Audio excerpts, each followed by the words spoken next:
Fils de Dieu. Amen. Gloire à Dieu. Gloire à Dieu. Amen. Amen. Béni soit Dieu. Je suis content ce soir d'être parmi vous. Amen. Les oreilles avaient entendu parler de l'Église, aujourd'hui mes yeux vous ont vu. Amen. Et c'est avec grande joie. Amen. Vous savez, on est que des hommes, nous sommes faibles, mais il est fort. Gloire à Dieu. Nous sommes humains, mais il est divin. Amen. Nous sommes petits, il est grand. Amen. Et il est au milieu de nous ce soir. Amen. Je ne compte pas sur ma capacité car j'en ai aucune. Gloire à Dieu. Je compte sur lui ce soir. Amen. Je remercie le frère, Pachaï, qui m'a appelé. Que Dieu le bénisse, je suis content de vous rencontrer, de vous connaître. Amen. Je prie Dieu que ce ne soit pas la dernière fois, que l'on puisse se voir. De toute manière, nous aurons une éternité à passer ensemble. Et nous sommes réjouis de cela. Bientôt, notre Seigneur va nous chercher. Gloire à Dieu. Pas parce que nous le disons, parce que c'est écrit. Et nous croyons en ce qui est écrit. Amen. La parole est la vérité. Gloire à Dieu. Que son Saint-Nom soit glorifié. Vous savez, beaucoup de fois on dit merci à Dieu une fois qu'on a reçu. Mais avant de commencer la prédication, je veux dire déjà merci à Jésus-Christ parce que je sais déjà qu'on a déjà reçu. Amen. Ma foi m'amène à dire ce soir que je remercie mon Dieu parce qu'il a une vision intemporelle. Il voit la fois passé, présent et futur. Et il sait déjà dans quelques minutes, eh bien que tu vas basculer des ténèbres à la lumière. Du royaume de la puissance de Satan au royaume de Dieu. Que Dieu va bouleverser ton cœur ce soir et qu'avec assurance, nous pouvons dire que c'est ta réunion ce soir. Non pas parce qu'il y a un serviteur qui vient là, je ne suis pas venu avec une élocution particulière. Je viens comme un petit frère prêchant un grand message. Nous prêchons l'évangile. Nous sommes pas venus faire la concurrence de prédication ce soir. Nous sommes venus pour prêcher le même évangile que nous prêchons, qui est annoncé ici. Et je crois avec conviction de foi que le véritable évangile est à prêcher ici. Et dans cette soirée, il n'y a ni plus ni moins qui va être prêché, mais quelque chose qui va te sortir de la position dans laquelle tu es venu. Alors laisse Dieu faire ce soir dans ton cœur. Voilà, je vais prendre quelques minutes pour prêcher l'évangile et je voudrais me sentir dans la liberté ce soir. Amen. Béni soit Dieu. Amen. Je voudrais entrer directement dans le message. J'ai pour habitude non pas parce que c'est moi qui l'ai déterminé, mais habitude parce que Dieu, dans mon ministère, a souvent fait comme ça. J'ai pour habitude de recevoir un message et d'une histoire et puis après la détailler. Mais aujourd'hui, dans mon cœur, il y a diverses histoires et puis le Seigneur a parlé à mon cœur. Cet après-midi, il dit Samuel, tu sais, la Bible est faite de plein de fruits, mais une salade de fruits, c'est bon aussi. Peu importe ce qui va être dit ce soir, peu importe quel passage, quel chemin, quelle pensée, le principal ce soir, c'est que ton cœur va être bouleversé par l'écriture de sa parole. Luc chapitre 10, une histoire que vous connaissez bien. Une histoire que vous avez déjà entendu prêcher. Et cette histoire ce soir, c'est à travers laquelle elle va venir la parole te chercher. La Bible dit qu'un homme descendait de Jérusalem à Jéricho. Et alors qu'il descendait, des brigands sont venus. Ils l'ont frappé, ils l'ont dépouillé, ils l'ont laissé à demi-mort sur le bord du chemin, seul. Un homme descendait. Je te pose une question. Je ne connais pas l'assemblée, béni soit Dieu que je connais personne. J'ai toute la liberté de prêcher. Un homme descendait, ça fait combien de fois, combien de temps, combien de semaines, combien d'années que tu descends? Tu descends dans la profondeur du péché. Tu descends en t'éloignant de Dieu, tel le cours d'eau qui sort du Mont Hermon et qui descend vers la mer morte. Tu es en train de descendre et de partir et de t'éloigner. Ça fait combien de temps que ta descente a entraîné non seulement ta chute, mais aussi la chute de ta famille? Non seulement tu descends, mais par ta chute, par ton angoisse, parce que tu es en train de vivre, ça a eu des conséquences sur les gens qui t'entouraient, sur les gens qui étaient proches de toi, sur ta famille, sur tes amis, sur ceux qui t'aimaient et qui ont voulu t'aider. Tu es comme cet homme dans le livre des Chroniques qui s'appelle Jabet. Jabet veut dire souffrance en hébreu. Souffrance, douleur, casse-pied. Parce que quand on souffre, on ne se rend pas compte, mais on est aussi casse-pied pour les autres. Parce que les autres veulent nous aider, mais en réalité, on est tellement malheureux qu'on ne sait pas quoi faire. Que notre réaction, elle est dépourvue de sens, et elle va à l'encontre de notre volonté. Dans cette soirée, tu descends, et tu descends tellement que tu as quitté Jérusalem. Peut-être que tu es quelqu'un, parce que je veux dire comme Dieu a mis sur mon cœur. Tu es quelqu'un qui a connu Jérusalem. Parce que pour toi, l'évangile n'est pas quelque chose qui est nouveau. L'évangile est quelque chose que tu connais. Parce que dans ta famille, il y a des gens convertis. Parce que dans ta ville, il y a une église évangélique qui est embrasée d'un feu qui ne se consume point. Parce que nous venons apporter du bois afin que le feu ne s'éteigne point, mais Dieu a allumé un jour le feu. Amen. Et je crois que tu connais l'évangile de nom et de renommée. Comme ce Simon de Cyrène qui a entendu parler de Jésus-Christ peut-être, mais qui l'avait vu de loin, mais un jour a dû venir s'approcher de près, se placer derrière lui. Je prie Dieu que ce soir tu viennes t'approcher, que tu ne connaisses plus la théorie du code de la route, mais que tu viennes conduire ce soir, et que tu connaisses de pratique ce qu'il est possible d'être fait. Tu descends et tu as connu Jérusalem. Parce qu'autour de toi, il y a eu des gens qui se sont convertis. Parce que peut-être que même toi, autrefois, tu étais converti, tu t'es éloigné. Il y a des rétrogrades déclarés, mais il y a aussi des rétrogrades non déclarés. Et tu es parti de la main de Dieu. Tu t'es éloigné parce que Jérusalem veut dire fondement de la paix. Et dans ton foyer, il n'y a plus de paix. Dans ta vie, il n'y a plus de tranquillité le soir pour te coucher. La Bible dit que je me couche et je m'endors en paix. Mais pourquoi il dit que je me couche et je m'endors? Parce qu'on peut se coucher et pas s'endormir. Je me couche et je m'endors en paix parce que toi tu dors pas. Tu te couches mais tu dors pas. L'angoisse te ronge. Parce que tu descends. Le péché des brigands. Les brigands sont une représentation du péché qui t'a brisé. C'est le péché qui fait souffrir l'homme. Le péché t'a éloigné, va dire Isaïe. Il nous a éloignés de Dieu. Et tu es là dans cette soirée. Tu as connu Jérusalem, le fondement de la paix, mais tu n'as plus de paix. Tu n'as plus de tranquillité. Parce que la véritable paix, ce n'est pas dans quelque chose de matériel. Vous savez, quand on achète une voiture, c'est du plaisir. Quand nous mangeons un bon repas, c'est du plaisir. Quand nous réussissons, eh bien, un diplôme, c'est de la fierté, mais ce n'est pas le bonheur. Le véritable bonheur, ce n'est pas quelque chose, mais qui me fera avoir le bonheur? Le psaume va le décrire, oui, le bonheur et la grâce m'accompagneront. C'est une personne et son nom est Jésus-Christ. Il est au milieu de nous, il va te sauver ce soir. Il va te libérer de ta situation. Tu vas vers Jéricho. De Jérusalem à Jéricho, il y a 27 km de pente à faire. 27 km où tu descends. Alors au début, tu descends, c'est une pente douce. Parce que tu as commencé à aller dans le monde. À cause d'une mauvaise fréquentation. Au départ, tu ne la considérais pas comme une mauvaise fréquentation. Mais aujourd'hui, avec le recul, le temps a passé. Et tu peux dire à ce jour, c'était une mauvaise fréquentation. Alors tu as fréquenté des personnes connaissant l'évangile, car dans ta famille, il y a peut-être des chrétiens, des pasteurs, des diacres, des personnes qui chantent à la chorale. Tu connais l'évangile, ça n'est pas inconnu pour toi. Mais tu descends par mauvaise fréquentation et le temps passe. La pente est douce au début. On va vers Jéricho, ville des palmiers, ville de la lune. On va réussir. On va avoir des commerces. On va réussir à avoir une renommée. On va réussir à acheter des maisons, à acheter des campings. On va réussir à avoir des projets sur la terre, à se créer une identité. Et tu commences à descendre, mais plus le temps passe et plus la pente elle est raide.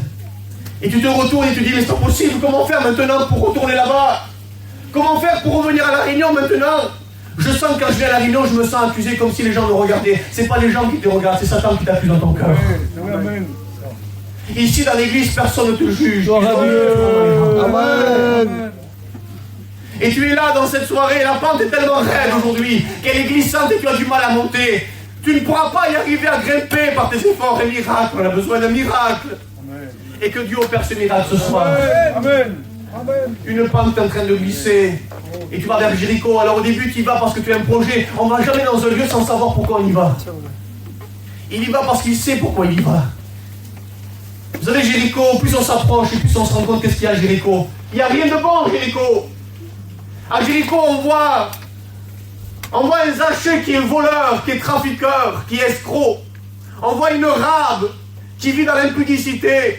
On voit un Bartimée qui est aveugle. À Jéricho, il n'y a rien de bon à voir. Et plus on s'approche, Et plus on se rend compte que le monde n'a rien à nous apporter. Mais c'est trop tard, on se sent comme pris au piège. Comme si le serpent nous a mordu, mais au commencement, on ne connaissait pas les effets du venin. Mais au fur et à mesure, le venin a commencé à faire effet. Et on commence à sentir qu'on n'arrive pas à revenir en arrière et on voudrait.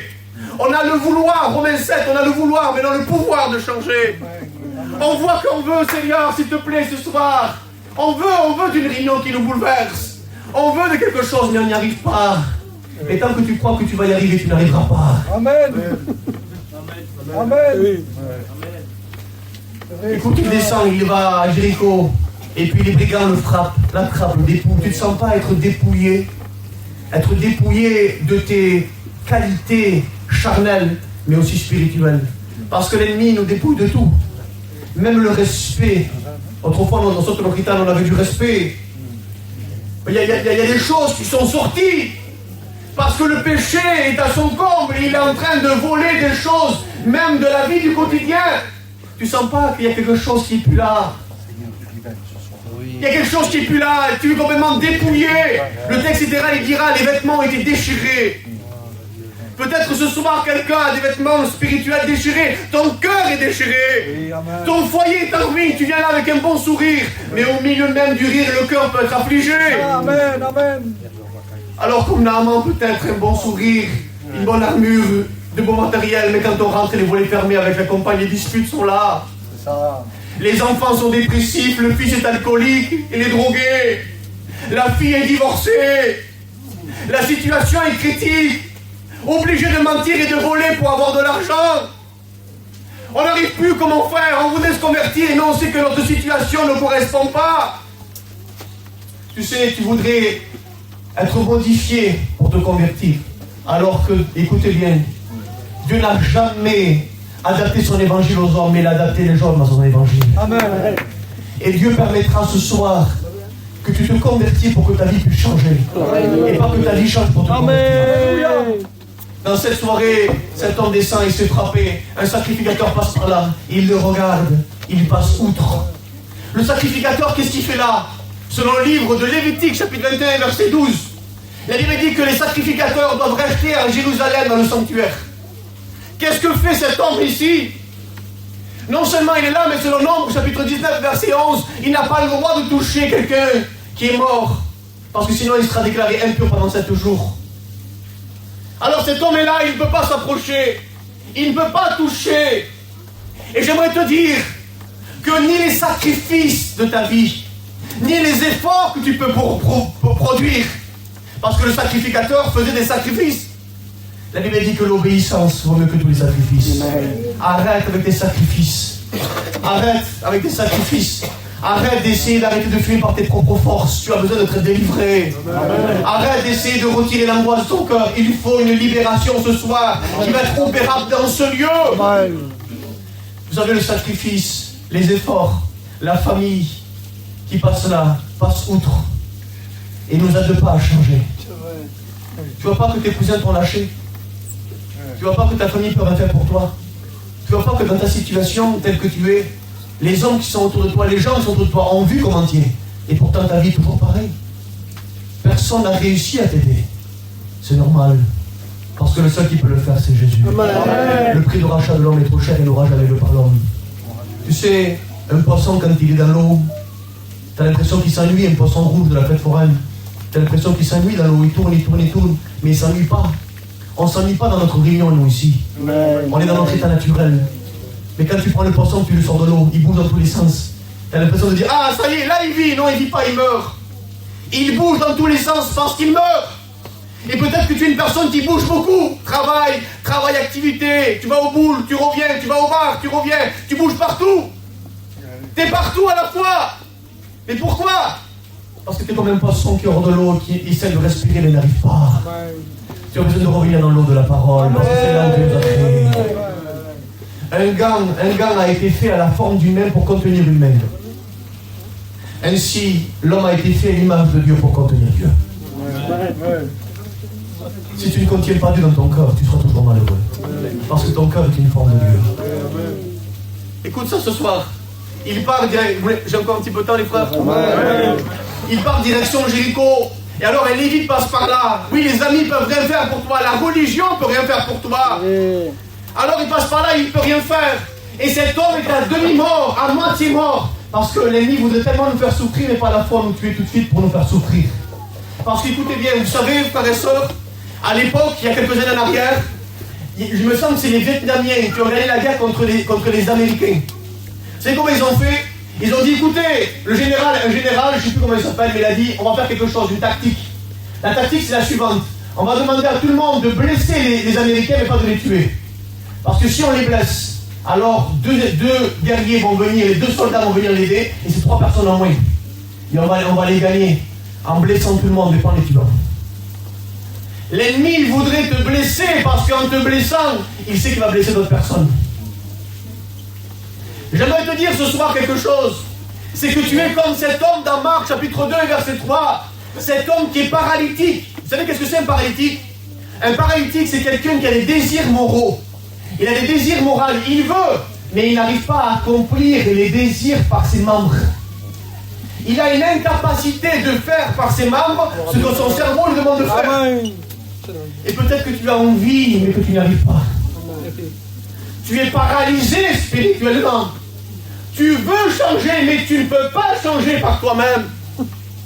Alors ce paralytique est là, écoutez bien, et puis 4 personnes vont venir le porter.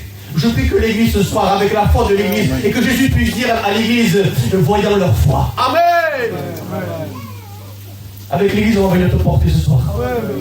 Et puis s'il y a de l'opposition, parce qu'il y a beaucoup de monde dans une maison, il y a une ouverture qui va se faire qui s'appelle la grâce. Jésus. Nous allons découvrir le droit. Et nous allons te faire descendre avec coordination ensemble, doucement les frères.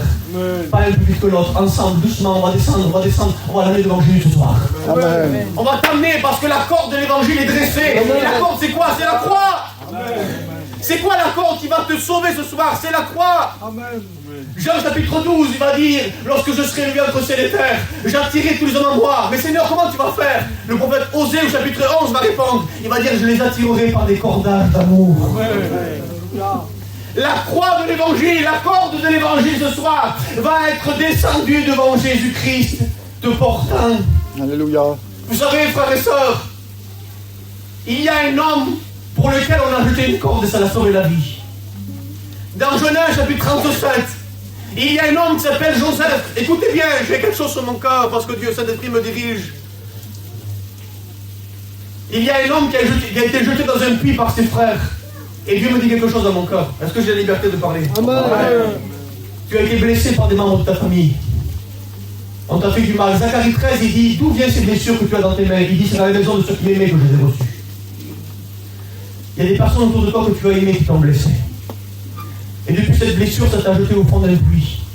Peut-être que tu es dans le gouffre de la dépression, dans le gouffre de la solitude. Comme cet homme seul, dépourvu de sang sur le bord du chemin, seul, à demi-mort.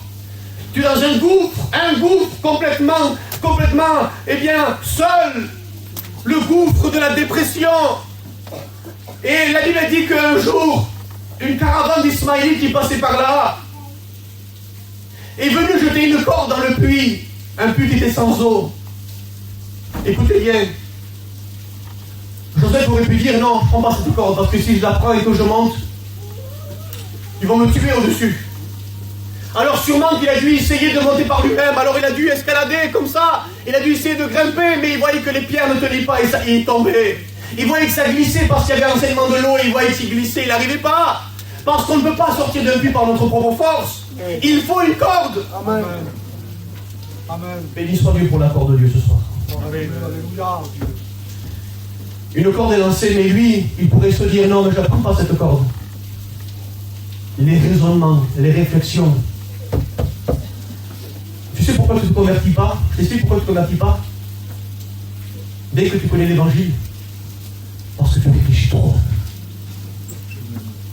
Amen. Parce que tes pensées vont à l'encontre de ce que Dieu veut faire dans ton cœur. Oui. De ta bouche, tu dis Seigneur, bénis-moi, mais de ton cœur, tu dis mais ça encore, je l'aime encore. Parce qu'on ne peut pas délaisser le péché si on ne haït pas ce péché. Oui. Amen. Pour délaisser un péché, avant de dire Seigneur, délivre-moi de ça, dis Seigneur, donne-moi le dévou pour ça. Gloire à Dieu. Amen. Amen. Parce que si tu aimes ce que tu pratiques, Dieu ne pourra jamais te délivrer. parce que tu aimes ce que tu pratiques, il est respectueux, il est gentleman.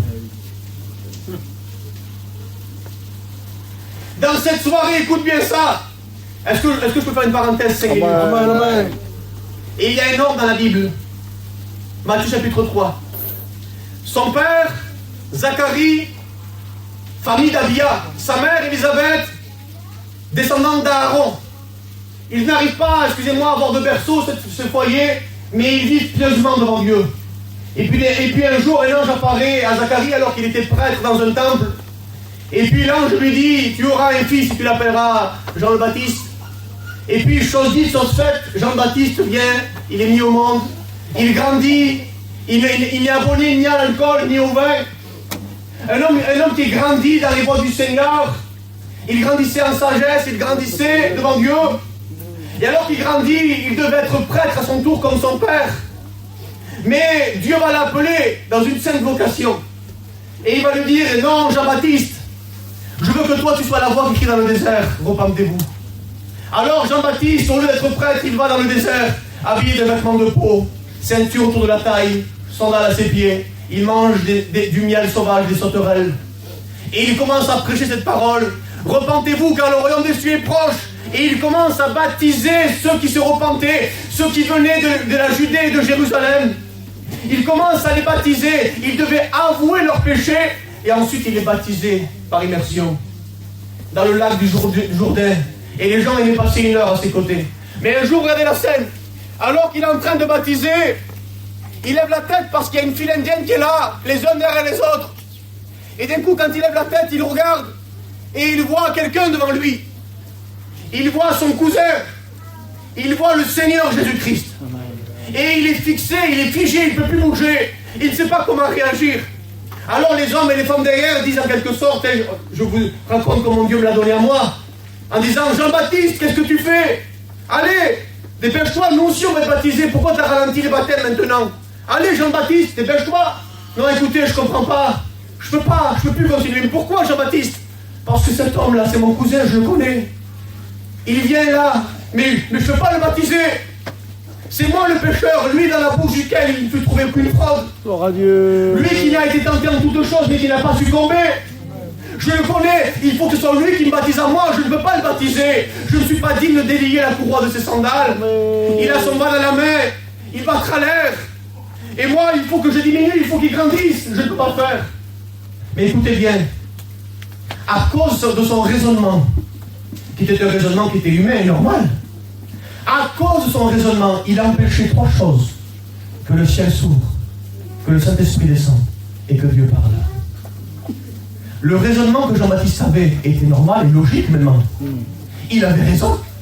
Et peut-être que tu as raison ce soir dans ce que tu dis, mais dans ta logique, tu empêches Dieu que le ciel s'ouvre, que Dieu parle à ta vie, que le Saint-Esprit descende. Amen. La Bible dit comme cela, que Jean s'y opposa. Parce qu'on peut s'opposer sans le vouloir à Dieu par nos raisonnements. On peut s'opposer à Dieu alors qu'on veut qu'il nous bénisse, mais on s'oppose par nos raisonnements.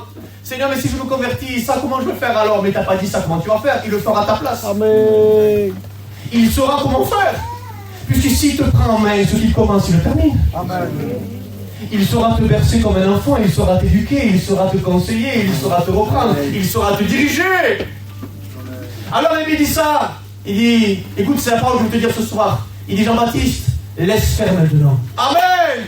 Je voudrais tellement ce soir que tu laisses faire le Saint-Esprit dans ton cœur et que tu arrêtes de raisonner, que tu arrêtes par ta logique et que tu es comme un enfant. Et que tu dis, Seigneur, ce soir je vais comme un enfant, je te demande pardon, je viens devant toi, purifie-moi, sanctifie-moi, que ton sang coule sur moi. Seigneur, pardonne-moi de mes péchés. Je veux, Seigneur mon Dieu, passer de la tristesse du monde à la joie de Dieu, mais en passant par la tristesse de mon Dieu. Gloire à Dieu. Amen. Amen.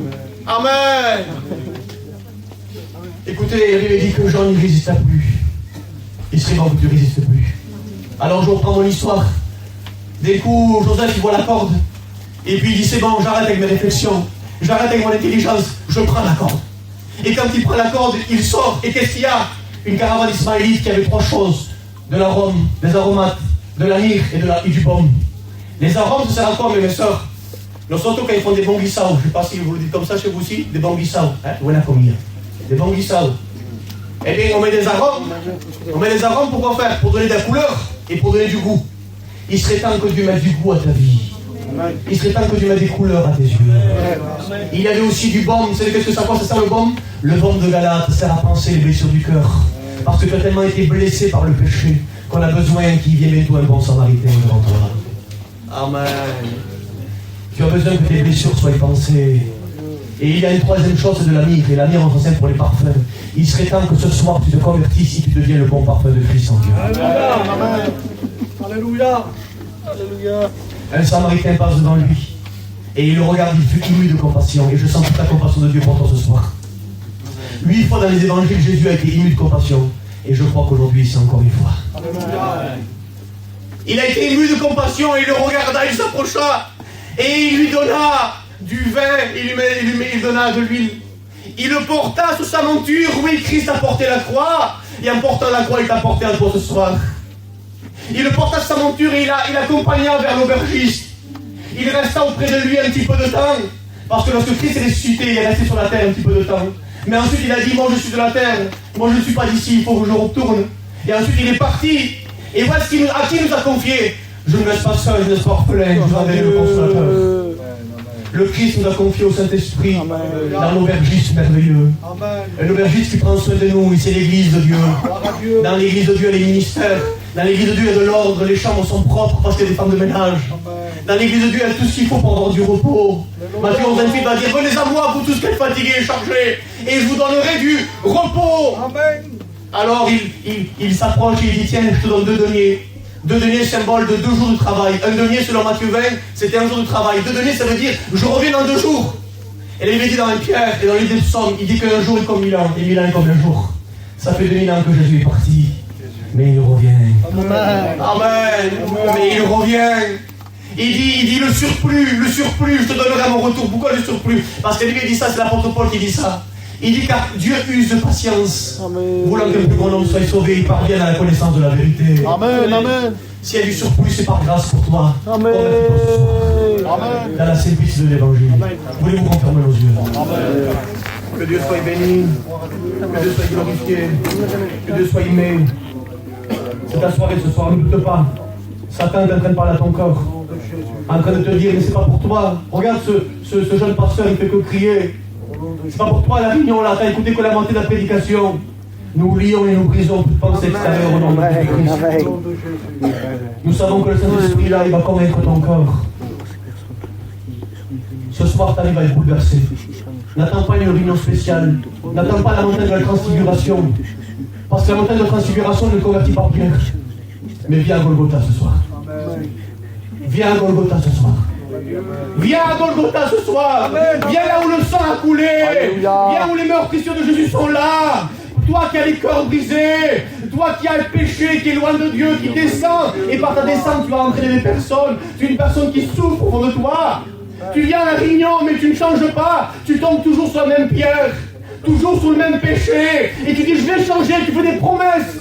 Tu dis, ma femme, je vais changer, mais tu ne changes pas. Mes enfants, je vais changer, mais tu ne changes pas. Ce soir, ce n'est pas une modification, mais une transformation. Amen. Et il nous a transportés du royaume des ténèbres au royaume de pour le Seigneur. Que Dieu nous bénisse ce soir. Amen. Je demande à l'assemblée de prier le Seigneur. Nous allons intercéder, nous allons porter ce parler. Amen. Un homme était paralysé depuis 38 ans, ça fait longtemps qu'il est paralysé. Et des gens sont passés devant lui, ont été guéris avant lui. Écoute bien ce que je veux dire, Dieu m'a donné quelque chose. Il y a des familles proches de toi qui se sont converties avant toi, alors que tu connaissais l'évangile avant eux. Il y a des personnes qui se sont converties avant toi parce que toi tu es paralysé sur un lit. Et que le premier qui va dans l'eau est guéri. Et les gens ont reçu la guérison de leur âme avant toi. Parce que tu n'arrives pas à bouger. Mais ce soir, tu as reçu la grâce que le Christ se présente devant toi. Amen. C'est plus l'eau qui bouge, c'est Jésus qui dort. On ne s'attend plus à la créature de l'ange, on s'attend au Créateur. Alléluia. Alléluia. Alors Jésus a dit ça, lève-toi, prends ton lit. Parce que l'instrument qui te maintenait en statique, maintenant c'est toi qui vas le pousser. Alors je peux faire un appel de ça. Amen. On ferme nos yeux, vous voulez bien? Si tu respectes Dieu, si tu crains Dieu, ferme tes yeux à l'endroit où tu es. Que personne ne regarde personne et je fais un simple appel. Un appel non pas pour la satisfaction d'un orgueil d'une prédication. Que Dieu nous garde.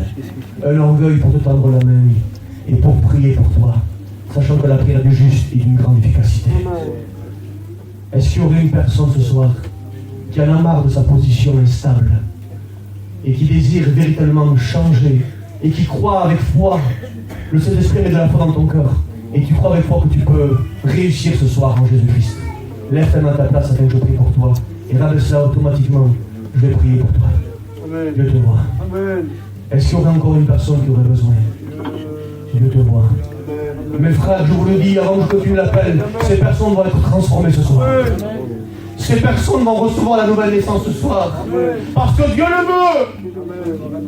Si tu le veux, il peut le rendre pur. On en a marre de venir accumuler les réunions et de sortir comme on est arrivé. Ce soir, c'est ta réunion.